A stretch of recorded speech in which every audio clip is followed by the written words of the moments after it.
আসসালামু আলাইকুম। ফিদাকের এক সর্দার 4টি উট বোঝায় হাদিয়া পাঠিয়েছিলেন নবীজি সাল্লাল্লাহু আলাইহি সাল্লামের জন্য। সেই নিয়ে তারই ঘটনাটি আজকে আমরা জানব। আব্দুল্লাহ হাওজানি রাহমাহুল্লাহ বলেন, একদিন আল্লাহর রাসূল সাল্লাল্লাহু আলাইহি সাল্লামের মুয়াজ্জিন বেলাল রাদিয়াল্লাহুর সঙ্গে আমার দেখা হয় হালব শহরে। আমি তার কাছে জানতে চাইলাম নবীজি সাল্লাল্লাহু আলাইহি সাল্লামের ভরণ পোষণের ব্যয় নির্বাহের ব্যবস্থা কেমন ছিল। তিনি বললেন, আল্লাহর রাসূল সাল্লাল্লাহু আলাইহি সাল্লামের কাছে কোনো ধন সম্পদ থাকতো না। তার যাবতীয় কাজ কর্মের ব্যবস্থাপনার দায়িত্বে আমার উপর ন্যস্ত ছিল। নবীজি সাল্লাল্লাহু আলাইহি সাল্লামের কাছে মাঝে মাঝে যখন কোনো মুসলমান আসতেন এবং তিনি দেখতেন তার পোশাকের প্রয়োজন, তিনি আমাকে তার ব্যাপারে প্রয়োজনীয় ব্যবস্থা গ্রহণের জন্য নির্দেশ দিতেন। আমি ঋণ নিয়ে তার জন্য চাদর কিনতাম, তাকে খাবারও খাওয়াতাম। একবার মদিনার জৈনক মুশরিক সম্পদশালী ব্যক্তি আমার সঙ্গে দেখা করে বললেন, বেলাল, আমার কাছে অনেক ধন সম্পদ আছে, ঋণ নেওয়ার প্রয়োজন হলে আমার কাছ থেকে নিও। সেই অনুযায়ী পরবর্তীতে প্রয়োজন দেখা দিলে আমি ওই মুশরিক ব্যক্তির কাছ থেকে ঋণ নিলাম। তারপর একদিন আমি যখন ওযু করে আজান দেওয়ার প্রস্তুতি নিচ্ছিলাম, দেখতে পেলাম ওই মুশরিক লোকটি একদল ব্যবসায়ীকে সাথে নিয়ে আমার দিকে আসছে। আমাকে দেখেই তিনি বলে উঠলেন, হে হাফসি। আমি বললাম, বলুন, কি বলবেন। তিনি উত্তেজিত হয়ে আমাকে গালমন্দ করতে লাগলেন এবং বললেন, তোমার কি জানা আছে মাসের আর কয়দিন বাকি আছে? আমি বললাম, মাস তো প্রায় শেষ। তখন তিনি বললেন, মাস পূর্ণ হতে আর মাত্র 4 দিন বাকি আছে। আমি তোমার কাছ থেকে আমার পাওনা টাকা আদায় করে ছাড়ব, অথবা তুমি আগের মতো গরু ছাগল চরানোর অবস্থায় ফিরে যাবে, ইত্যাদি। তার এই রকম দৃঢ় কথাবার্তায় আমি মর্মাহত হলাম।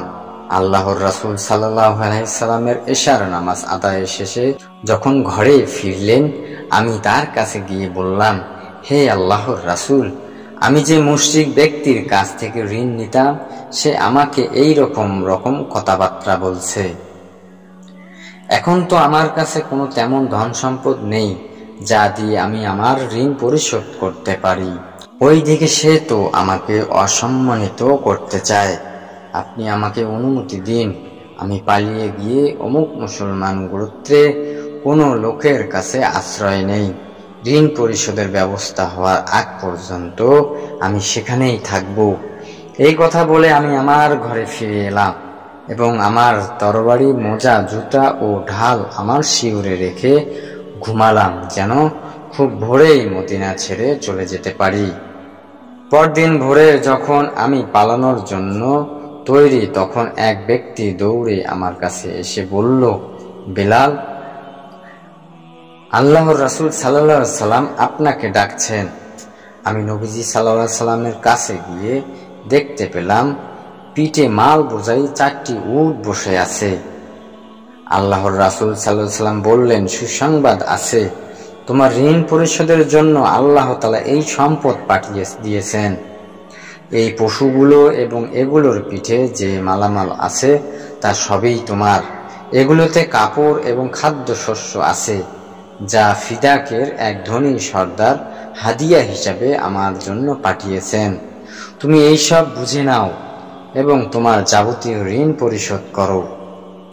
নবীজি সাল্লাল্লাহু আলাইহি সাল্লামের নির্দেশনা অনুযায়ী আমি ওই সম্পদ থেকে আমার উপরে থাকা সব ঋণ পরিশোধ করলাম।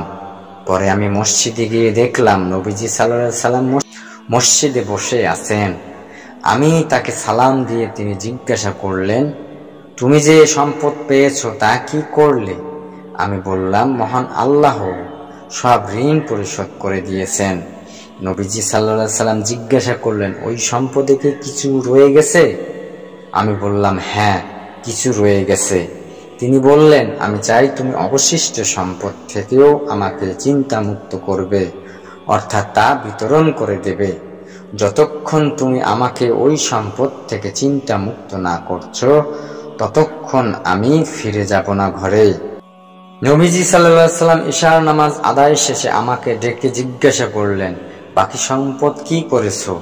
তখন আমি বললাম, সেগুলো আমার কাছেই আছে। ওই সম্পদ নেওয়ার মতো কেউ আজ আমার কাছে আসেনি।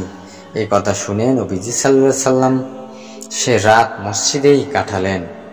পরের দিন ইশার নামাজ আদায় শেষে তিনি আমাকে ডেকে জিজ্ঞাসা করলেন, যে সম্পদ অবশিষ্ট ছিল তুমি কি তা কি করেছো? তখন আমি বললাম, হে আল্লাহর রাসূল, আল্লাহ তাআলা ওই সম্পদ থেকে আপনাকে চিন্তা মুক্ত করেছেন। ওই কথা শুনে তিনি আল্লাহর শুকর আদায় করলেন। তার ভয় ছিল ওই সম্পদ তার মালিকানায় থাকা অবস্থায় তার মৃত্যু হয়ে যায় কিনা। ঘটনা শুনিয়ে বেলাল রাদিয়াল্লাহু আব্দুল্লাহ হাউজানিকে বললেন, এবার বুঝতে পারছেন নবীজি সাল্লাল্লাহু আলাইহি সাল্লাম ভরণ পোষণের খরচ কিভাবে করতেন এবং কিভাবে চালাতেন। এই কথাগুলো শুনে আমাদের শিক্ষা নেওয়া উচিত, আসলে সম্পদের কি ব্যবহার করতে হবে এবং ঋণ থেকে কিভাবে বেঁচে থাকতে হবে। সবকিছু জেনে শুনে বোঝার এবং ঈমানের উপর চলার তৌফিক দান করুক। আমিন। জাযাকাল্লাহু খাইর।